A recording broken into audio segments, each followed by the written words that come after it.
파트 1. 폭풍의 언덕의 서막, 바람이 부는 집에서. 바람이 거세게 몰아치는 벌판 위. 하늘은 짙은 회색으로 뒤덮여 있고 구름은 낮게 깔려 땅과 맞닿을 듯 흘러갑니다. 그 한가운데 돌로 지어진 음울한 저택이 서 있었죠. 그 집의 이름은 워더링 하이츠. 바람이 늘 분다는 뜻이에요. 이름 그대로 이곳의 공기는 언제나 거칠고 무겁고 사람들의 마음마저 뒤흔드는 폭풍으로 가득 차 있었습니다. 한 신사가 그 언덕을 향해 말을 타고 오릅니다. 그의 이름은 로구드. 도시 생활에 지쳐 조용한 시골에서 휴식을 찾으려 온 사람이었죠. 그는 근처 저택, 트러시크로스 그레인지를 임대했고 그 주인이 바로 히스클리프라고 들었습니다. 로구드는 생각했습니다. 이름은 거칠지만 시골의 신사라면 나쁘지 않겠지. 하지만 그가 처음 그 저택의 문을 두드렸을 때, 문을 여는 순간 그는 묘한 기운을 느꼈습니다. 문 너머로 나이든 하인이 거칠게 말했죠. 주인님은 사람을 반기지 않으십니다. 그러나 로구드는 웃으며 말합니다. 그래도 인사는 해야죠. 전 세입자니까요. 그가 집 안으로 들어섰을 때 공기는 무겁고 냉기가 돌았습니다. 벽엔 늑대의 머리 사냥개 2마리가 그를 노려보고 있었죠. 그리고 어둠 속에서 천천히 걸어 나온 한 남자. 그가 바로 히스클리프였습니다. 로구드는 처음 그를 봤을 때 이상한 인상을 받았습니다. 그의 옷차림은 신사였지만 눈빛은 아니었죠. 그건 인간의 것이 아니라 폭풍을 견딘 바위의 눈빛이었습니다. 로구드입니다. 그레인지를 빌린 세입자죠. 히스클리프는 짧게 고개를 끄덕였습니다. 그래요. 많죠. 하지만 바람을 막을 순 없을 겁니다. 그의 목소리는 낮고 메마른 흙 같았습니다. 로구드는 어색하게 웃었습니다. 이 근처는 정말 바람이 심하군요. 히스클리프는 창밖을 보며 대답했습니다. 여기선 바람이 사람의 마음까지 깎아내리죠. 대화는 오래가지 못했습니다. 히스클리프의 말에는 늘 뭔가 숨은 무게가 있었죠. 로구드는 그 무게를 이기지 못해 급히 자리를 일어나 돌아갑니다. 그날 밤 그는 묵고 있던 트러시크로스 그레인지에서 이상한 꿈을 꿨습니다. 폭풍이 몰아치는 언덕, 그 위에서 누군가가 울고 있었습니다. 히스클리프, 나 여기 있어요. 나를 들여보내줘. 로구드는 놀라 깨어났습니다. 창문이 덜컥거리고 바람이 미친 듯 불어대고 있었죠. 그는 얼른 불을 밝혔습니다. 이건 꿈이야, 단지 꿈일 뿐이야. 하지만 그의 손끝엔 차가운 물기, 마치 누군가의 눈물이 남아 있었습니다. 다음 날 아침 로구드는 다시 워더링 하이츠를 찾았습니다. 이번에는 하녀 넬리 딘이 그를 맞이했습니다. 넬리는 그레인지에서 오랫동안 일해온 여인이었죠. 로구드는 조심스럽게 물었습니다. 저기 어젯밤 꿈에서 이상한 여자를 봤어요. 그녀는 히스클리프라고 부르더군요. 넬리의 손이 잠시 멈췄습니다. 그녀는 로구드를 바라보다 낮은 목소리로 말했습니다. 그 이름을 함부로 부르지 마세요. 이 집은 오래전부터 그 이름에 갇혀 있거든요. 로구드는 의아했습니다. 히스클리프, 그는 단지 이 집의 주인 아닙니까? 넬리는 천천히 고개를 저었습니다. 그는 이 집의 주인일 뿐 아니라 이 집의 저주이기도 합니다. 그녀는 의자에 앉으며 한숨을 내쉬었습니다. 당신이 듣고 싶다면 이 집에 얽힌 긴 이야기를 해드릴게요. 그건 사랑과 복수, 그리고 망령의 이야기예요. 그리고 넬리의 목소리가 낮게 깔립니다. 그 순간 방 안의 공기가 달라졌습니다. 바람이 창을 스치고 불빛이 흔들렸죠. 그녀의 말 하나하나가 과거의 문을 열어젖혔습니다. 모든 건 한 남자가 거리에서 아이 하나를 데려오던 날, 그때부터 시작됐어요. 그녀의 시선은 멀리 바람 부는 언덕 너머를 향했습니다. 파트 2. 히스클리프의 어린 시절과 사랑의 탄생. 그날 거리를 떠돌던 아이 하나가 한 집안의 운명을 바꾸었다. 오래전 이야기예요. 그때의 워더링 하이츠는 지금처럼 음침하지 않았습니다. 햇살이 들었고 말들의 울음소리가 들렸죠. 그 집의 주인 언쇼 씨는 근엄하지만 따뜻한 사람이었습니다. 어느 날 그는 장터에 다녀오는 길에 작은 골목에서 울고 있는 아이 하나를 발견했죠. 입술은 터져 있었고 옷은 누더기였으며 눈빛만은 묘하게 살아 있었습니다. 이 아이는 이름이 뭐냐? 주위 사람들은 고개를 저었습니다. 모릅니다. 부모도 말도 다 잃은 아이입니다. 언쇼 씨는 잠시 망설이다 그를 품에 안았습니다. 그럼 오늘부터 너는 내 집의 아들이다. 이름은 히스클리프. 집에 돌아왔을 때 아내는 놀랐습니다. 여보, 그 아이는 대체 어디서 온 거예요? 길에서 주웠소. 하지만 저 아이의 눈을 보게. 왠지 내버려 두면 안 될 것 같았소. 그날 밤 히스클리프는 벽난로 옆에서 잠들었습니다. 다음 날 아침 집안은 술렁였죠. 언쇼의 아들 흔들리는 얼굴을 찌푸렸습니다. 왜 이런 거지를 데려왔어요? 이 집은 우리 가족의 집이잖아요. 하지만 언쇼 씨는 단호했습니다. 흔들리, 너는 이 아이를 동생처럼 대하거라. 그 옆에서 한 소녀가 호기심 어린 눈으로 그를 바라봤습니다. 이름이 뭐야? 히스클리프. 그녀는 고개를 끄덕였죠. 이상한 이름이네 하지만 마음에 들어. 그 소녀가 바로 캐서린 언쇼였습니다. 흔들리는 점점 히스클리프를 미워했습니다. 그가 아버지의 사랑을 독차지한다고 느꼈죠. 히스클리프는 조용했지만 그 눈빛에는 항상 결심이 깃들어 있었습니다. 나는 절대 그에게 지지 않겠어. 그의 내면은 고요했지만 단단했죠.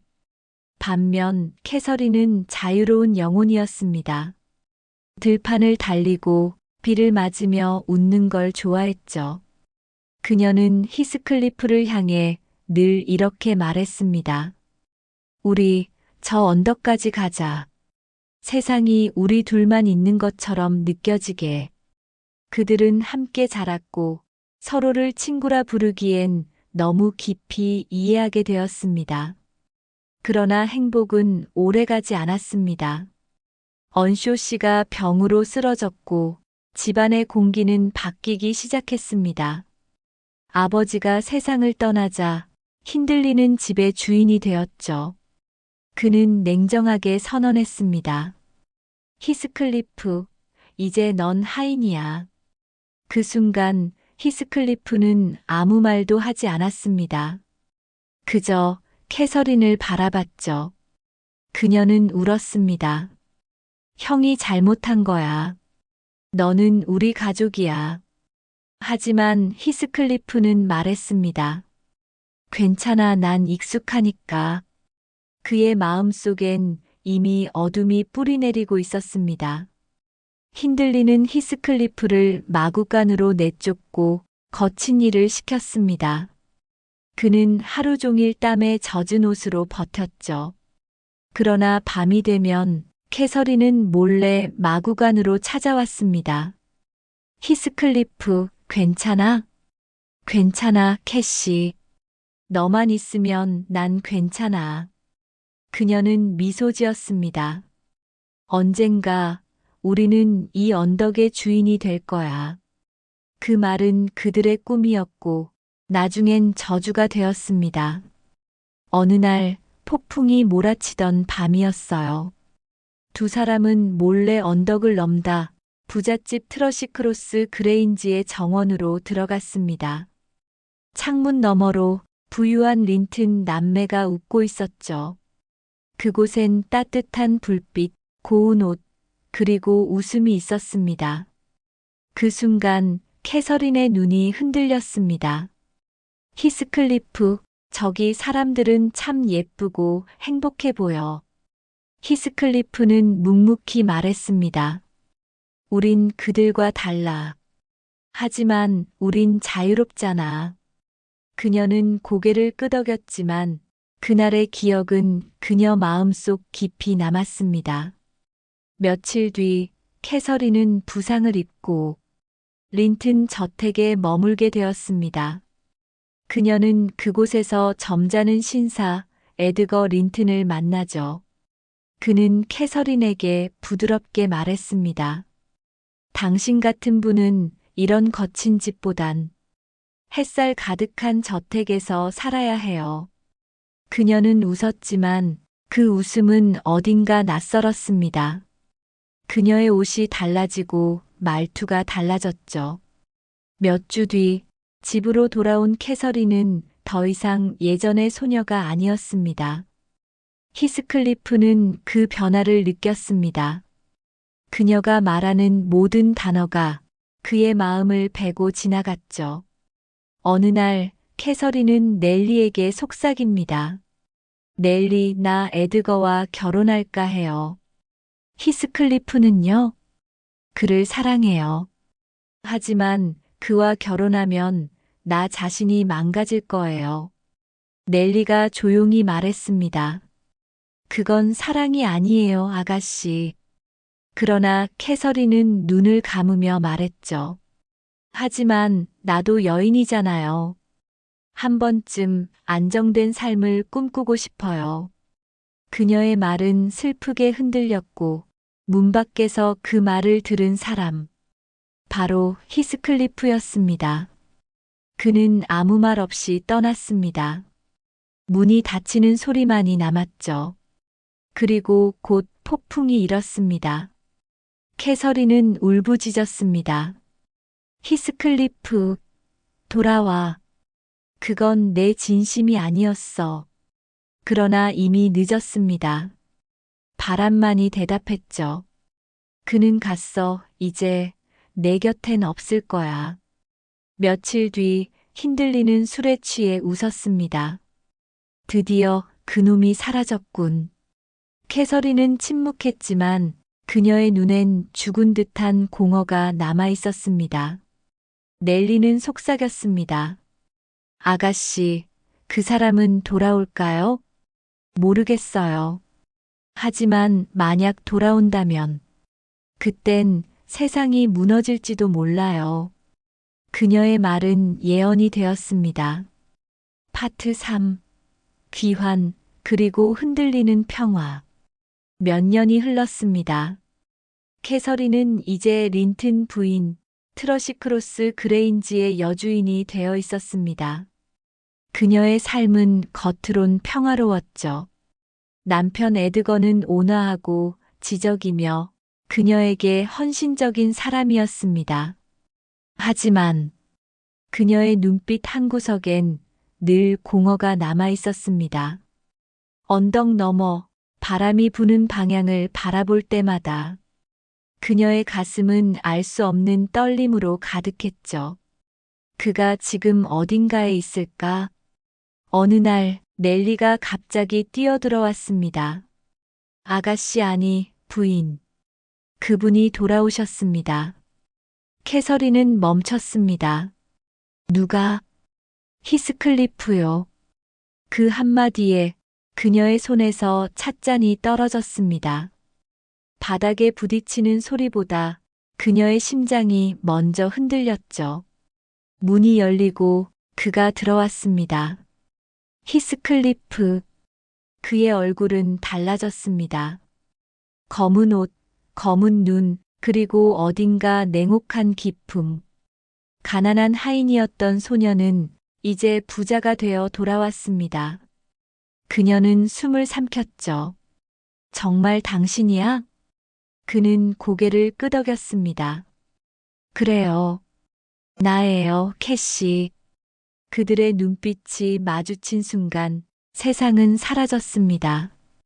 과거와 현재가 뒤섞였죠. 그녀는 울었습니다. 당신은 날 미워했나요? 그는 낮게 대답했습니다. 아니요. 나는 당신이 내 심장을 가져간 걸 그냥 견디고 있었을 뿐이에요. 하지만 세상은 그들의 재회를 허락하지 않았습니다. 에드거 린트는 불안했습니다. 그의 아내가 다시 옛 감정에 휘말릴까봐. 그 사람과 어울리지 마오, 캐서린. 그녀는 조용히 말했죠. 당신이 이해 못하는 사랑이에요. 하지만 지워지진 않아요. 히스클리프는 린튼가를 자주 찾았습니다. 겉으론 손님으로, 속으론 복수의 그림자처럼. 그의 눈빛에는 사랑과 증오가 얽혀 있었습니다. 그는 자신이 잃은 모든 것을 다시 손에 넣을 결심을 했죠. 그는 먼저 힌들리를 찾았습니다. 술에 절어있던 힌들리는 이미 망가진 인간이었죠. 히스클리프는 냉정하게 미소 지었습니다. 돈이 필요하지? 그래, 돈이 전부야. 좋아, 그럼 계약하자. 그는 교묘하게 돈을 빌려주며 폭풍의 언덕의 소유권을 빼앗아갔습니다. 그리고 마침내 그는 그 집의 진짜 주인이 되었습니다. 이제 모든 게 제자리로 돌아왔군. 하지만 그 말 속엔 기쁨이 아닌 허무가 숨어 있었죠. 한편 린튼 가의 여동생 이사벨라는 히스클리프에게 반했습니다. 그녀는 순수했고 사랑이 무엇인지 몰랐죠. 그분은 외로워 보여요. 그를 사랑하면 그도 나를 사랑해 줄까요? 캐서린은 경고했습니다. 이사벨라, 그 사람은 사랑을 줄 수 없어요. 그의 가슴은 이미 무너진 영혼이 차지했어요. 하지만 이사벨라는 듣지 않았습니다. 결국 그녀는 히스클리프와 도망쳤습니다. 그 결혼은 지옥이었습니다. 히스클리프는 냉담했고 그녀는 매일 울었습니다. 그는 나를 사랑하지 않아요. 그의 눈엔 언제나 다른 여자가 있어요. 그녀의 말이 끝나기도 전에 그는 차갑게 말했습니다. 그 여자는 죽어도 내 안에 있어. 파트 4. 죽음 그리고 영혼의 재회. 캐서린은 점점 병들어갔습니다. 몸은 쇠약해지고 마음은 불안정했죠. 에드거는 그녀를 돌보았지만 그녀의 눈엔 늘 폭풍이 깃들어 있었습니다. 난 이 세상에 속하지 않아, 넬리. 나는 폭풍의 언덕에 묶여 있어. 그녀의 목소리는 가늘고 떨렸습니다. 그날 밤 히스클리프가 그녀를 찾아왔습니다. 왜 날 버렸지? 버린 게 아니에요. 당신을 미워할 수 없어요. 당신을 미워한다면 그건 나 자신을 미워하는 거예요. 그녀의 눈에는 눈물이 맺혔습니다. 당신은 나예요, 히스클리프. 우리의 영혼은 같아요. 그는 그녀를 끌어안고 흔들리는 목소리로 말했습니다. 당신이 죽으면 내 삶은 끝이야.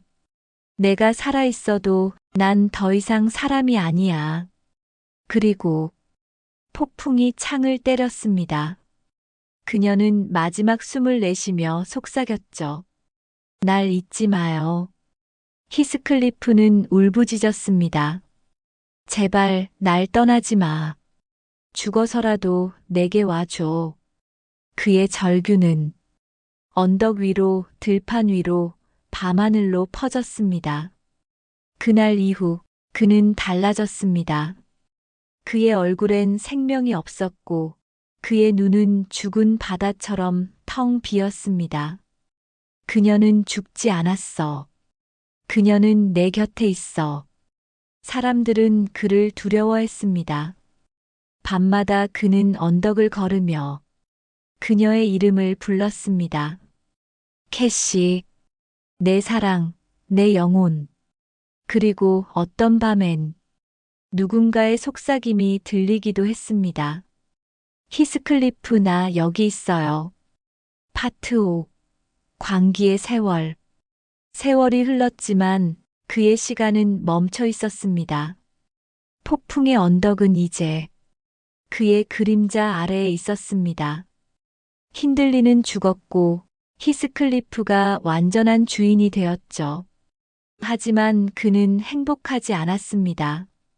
모든 걸 손에 넣었지만 그의 가슴은 비어 있었습니다. 그는 종종 창가에 서서 묘비가 있는 방향을 바라봤습니다. 그곳에 그녀가 있었죠. 나는 너 없이 왜 아직 살아있지? 넬리는 그를 불쌍히 여겼습니다. 주인님, 그만 잊으세요. 그분은 이제 편히 쉬고 계세요. 하지만 그는 고개를 저었습니다. 아니, 그녀는 내게 돌아올 거야. 밤마다 나는 느껴. 그렇게 긴 세월이 흘러 다음 세대가 자라났습니다. 캐서린의 딸 작은 캐시, 그리고 이사벨라가 낳은 히스클리프의 아들 린튼 히스클리프. 히스클리프는 그 두 아이를 자신의 복수의 도구로 삼았습니다.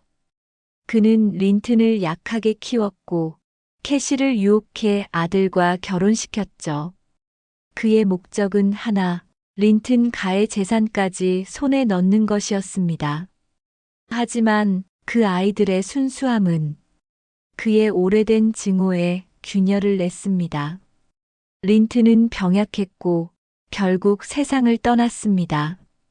작은 캐시는 폭풍의 언덕에 갇힌 채 눈물을 흘렸죠. 당신은 왜 이렇게 잔인한가요? 그녀의 울음에 히스클리프는 잠시 멈췄습니다. 나도 몰라. 아마 너무 오래 사랑했기 때문이겠지. 그의 목소리는 공허했지만 그 안엔 한 줄기 후회가 스며 있었습니다. 파트 6. 폭풍의 끝, 그리고 고요. 어느 날 그는 홀연히 사라졌습니다. 며칠 뒤 그의 시신이 발견되었습니다.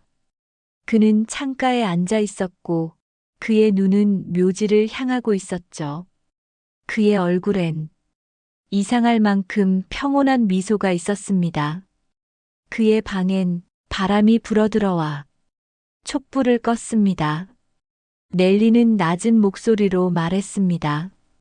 이제야 그가 그녀 곁에 갔구나. 얼마 후 작은 캐시와 힌들리의 아들 헤어트는 서로에게 마음을 열었습니다. 그들은 폭풍의 언덕을 정리하며 말했죠. 이 집은 너무 많은 눈물로 젖었어요. 그래도 이제 웃음이 돌아올지도 몰라요. 사람들은 종종 언덕 위에서 두 영혼이 함께 걷는 걸 봤다고 말합니다. 밤바람이 불면 어디선가 속삭임이 들렸죠. 히스클리프 캐시. 파트 7.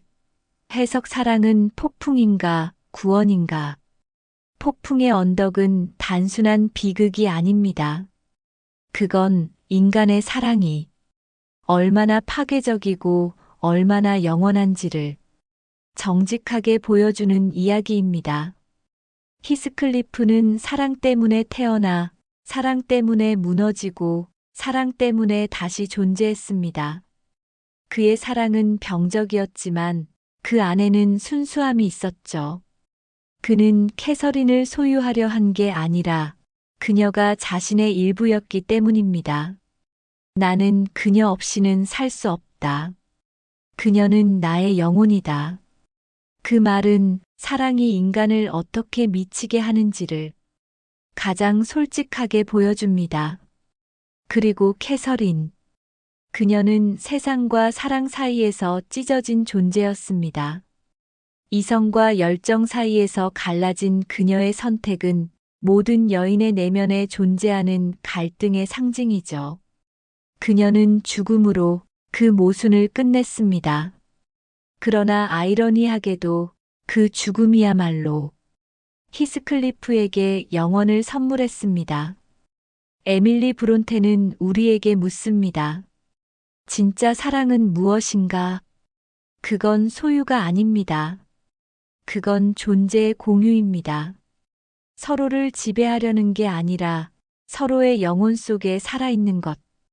히스클리프와 캐서린은 결국 죽음 속에서 그 완벽한 일치를 얻었죠. 그들의 무덤 위로 바람이 불 때마다 그 바람은 말합니다. 그들은 이제 함께 있다. 그리고 우리의 삶 속에서도 그 바람은 여전히 불고 있습니다. 누군가를 미워할 만큼 사랑해 본 적이 있다면 그 감정의 끝은 이미 폭풍의 언덕에 다다른 것이겠죠. 사랑은 때로 우리를 구원하고 또 우리를 파괴합니다. 하지만 사랑이 없다면 우리는 살아있는 게 아닙니다. 그녀는 나의 생명이었고 나는 그녀의 그림자였다. 그리고 바람은 대답합니다. 그래, 이제 그들은 폭풍이 아닌 평온 속에 있다. 긴 시간 함께 해주셔서 감사합니다. 당신의 마음에도 오늘의 한 문장이 조용히 남아있길 바랍니다.